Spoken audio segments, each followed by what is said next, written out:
Hello, I'm Mark. I'm a CNC operator at M. Clark & Son. What I enjoy most about working in manufacturing is the problem solving. So day in, day out, you think things are going to run smoothly, but lo and behold, they don't. It keeps you intellectually stimulated and thinking on your feet, and no 2 days are the same.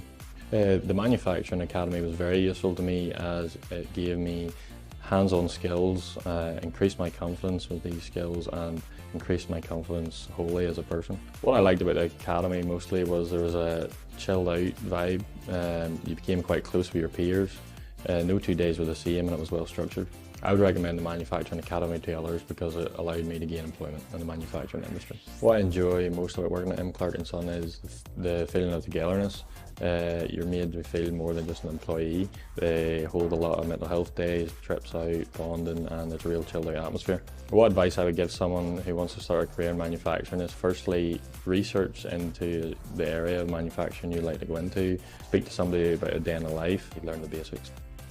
It's a very important concept that we've created with the help of our employers locally. They expressed a need for skills which they didn't have, and so we got together with the college, and of course a big thank you to the Gallaghers Trust for helping us with the funding. As far as the employers are concerned, of course, the employers need people. Right now there's big vacancies, and all the employees who've joined in with us in this process are very happy to take the interviews and obviously trying to recruit the people. Ballymena has a very proud tradition of manufacturing, entrepreneurial jobs and precision engineering, and we wanted to link in with that. How do we get more young people into manufacturing and make sure that the future of manufacturing is secure? Through this systematic approach and this partnership approach, we not only help solve the problem, but we create a system that allows to ensure that the problem doesn't recur next year and the year after.